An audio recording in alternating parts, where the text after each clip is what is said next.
יש לי פה חברים מספור, אני פשוט לא פתחתי, אני סיפור את הסדר, לא הצגת לי לתכשיטים בכלל. אז בואו נתחיל, למה אנחנו מחכים? אוקיי, יש לנו את הקופסה הזאת שבתוכה יש את זה, ובתוך זה יש את הטבעת המהממת הזאת. תקשיבו, אמא לי, לא צריך לפתוח אותה, אבל תסתכלו את הטבעת המהממת הזאת, כאילו אני לא אשים אותה על האגודל, פשוט נתתי לדוגמה. איזה מהממת היא. טוב, בואו נעבור לשלב הבא.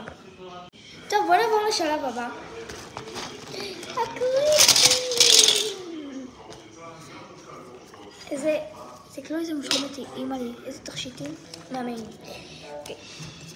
קליפס ראשון, מאמן. קליפס שני, מושלם. זה הקליפס הכי אהוב עליי. תסתכלו את השלמות הזאת. תסתכלו את הברק. אמא לי. ויש לנו את זה כמובן. וואו, זה הקליפס הכי יפה פה. תסתכלו.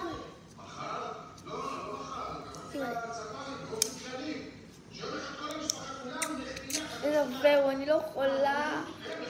כאילו, הזמנתי עוד אחד כזה ברור, ספר. בואו נסדר את זה. וכזה קצת לבן, וכזה. בואו נעבור לשלב הבא. בואו נעבור לתכשיטים. אל תתרסו לטלוויזיה. זה התכשיט שקיבלתי במשתה, הזרקון לב. הנה, תפסי את הלב. שאל תייחסו לרעש, בבקשה. אוקיי.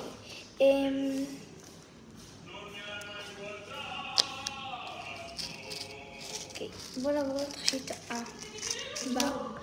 אוקיי, בואו נעבור לגילי שלמות האלה. תסתכלו. איזה רגלי שלמות. רגלי שלמות. אמא. הם ממש עדינים ואני מפחדת. אוקיי, תכשיט הבא. בואו נעבור לצמיד הכי שלמות פה.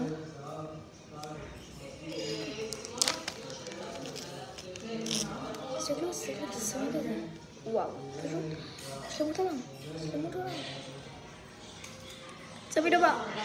תקשיבו, זה הצמיד האחרון, זה השרשרת האחרונה שלנו היום לסרטון, כי נגמר לנו הזמן, אבל אני אעשה חלק 2, אין מה לדאוג, אני עכשיו אעלה אותה עכשיו. תסתכלו קודם כל איזה שרשרת פרחים מהממת, ממש מהממת, ונגמר לנו הזמן, אז ביי, נתראה בחלק 2.